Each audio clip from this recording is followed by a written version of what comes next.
हुए तो एते सहजरे आपण एमिति टेस्टी पिठा केबे भी बनै नथिबे। आ ए पिठा बनैबा पई मात्र 20 रु 25 मिनिट समय लागिबो।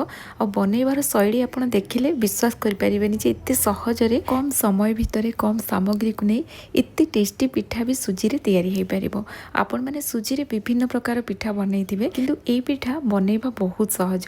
जदि के केबे पिठा बनै भी नाहंती प्रथम थर रे ही एकदम परफेक्ट पिठा बनै परिबे। आगु को रज आसुची आ रज रे हमें बहुत वेराइटी पिठा घरे बनै थाउ।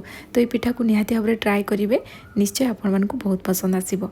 तो चलतु स्टार्ट करबा आज रेसिपी। पिठा तैयारी करबा पई एठी मु 4टा गुजराती नै गली, तार चोपा को बाहर करे एठी मंजी ऐड करबा। ता सहित अळैचर मंजी मध्ये मु एठी ऐड कली। 3टा लवंग 10-12टा काजू को मु पानी रे किछ समय हला बतुरै देथिली। एटा बहुत बढ़िया से बतुरै जाईची। एबे ए ग्राइंडर जार रे काजू को मध्ये ऐड करबा। या को फाइन पेस्ट करके नै आसीबा। तो एठी हमर पेस्टटा रेडी हे गला। सेपटे मु छेना को रेडी कर देथिली। एठी मु घर तैयारी छेना नै जे या जगह रे आपण पनीर मध्ये नै परिबे। जो गिना रे सुजी मापी कि नेबे सेई गिना रे ही एठी मु हाफ गिना छेना नै जे। एबे ए छेना को ग्राइंडर जार रे ऐड करबा। आ सेई गिना रे ही मापी के हमें गोटे गिना पानी नै जिबा। जेति पानी दरकार हबो ग्राइंडिंग कला बेले अल्प पानी ऐड करबा। आगु को मध्ये ए पानी को हमें यूज करबा।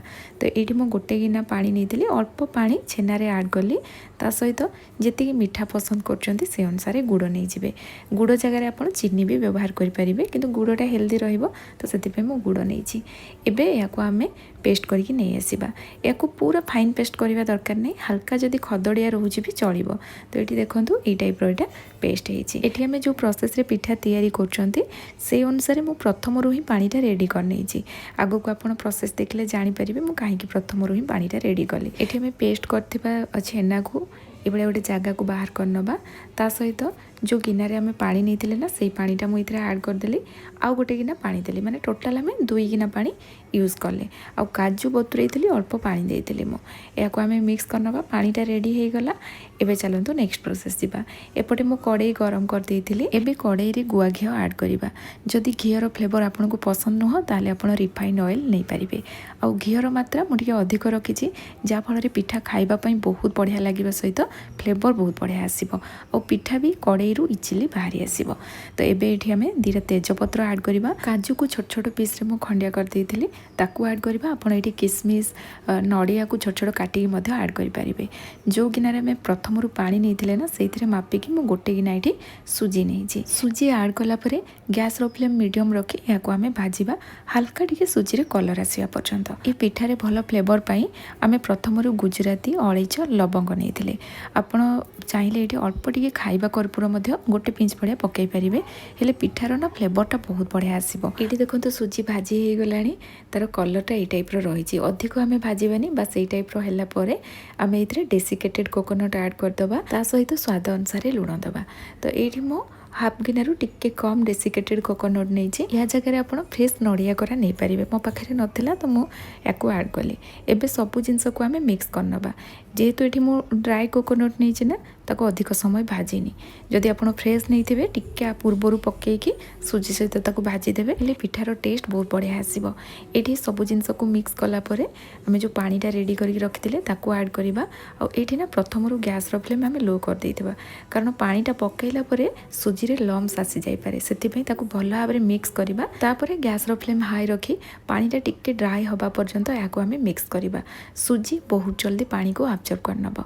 एठी देखंतु एटा ड्राई हे आसिलानी। ए टाइप रो तार टेक्सचरटा रहिबो। ए टाइम रे आमे गैस रो फ्लेम लो कर देबा। आ सुजी को ऊपर टिके आमे सेट कर नबा। एठी देखंतु सुजी रेडी हे गला। एबे आमे ऊपर घी पकेबा। तो मु एठी घी टिके अधिक यूज करछि। प्रथम रु भी देइथिले आ एबे ऐड करछंती। हेले पिठाटा ना खाइबा पई बहुत बढ़िया लागिबो। घी देला परे याको आमे कवर कर नबा। आ 20 मिनिट लो फ्लेम रे एमती छाड़ी दबा।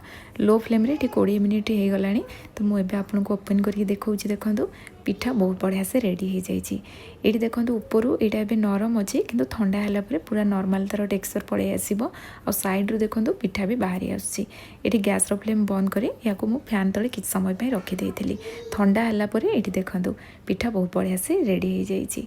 बहुत बढ़िया देखा खाइबापी भी टेस्ट लगुला। ऊपर टिके क्रिस्पी होगी रही आ टिके जदि पोड़ा टाइप करदेवे ना पिठा खाइबापी भी बहुत बढ़िया लगे। नॉर्मल तो एमती आप सुजी पोड़ पिठा बनई थे, किंतु यहाँ प्रोसेस आप देखिले केते सहज बन बनैबा निहाती भाव में बनातु किंतु जो पानीटा को ना पूर्वर रेडी कर देथिबे कारण सुजी रे गोटे गोटे बैच रे जदी आपण पानी पकेबे सुजी रे लम्स पड़े आसीबो सेति पई छेना पानी को पूर्वर रेडी करी लो फ्लेम रे ऐड करेंगे बिल्कुल भी लम्स आसबनी और पिठा बहुत बढ़िया तैयारी हम आपण मैंने तो देखिले केते बढ़िया देखा पिठा और बहुत बढ़िया टेस्ट लगुला निहाती भाव में ट्राए करेंगे आज रेसिपी केमती लगे मत कमेंट सेक्शन में जनइबे जदि वीडियो पसंद आसो ना प्लीज लाइक शेयर करदे चैनल नुआ थे सब्सक्राइब करने जदि फेसबुक पेज रे देखुं निश्चित भाव में फॉलो करनी पुणी आसबि नुआ रेसिपी नहीं कि से पर्यंत रोची धन्यवाद।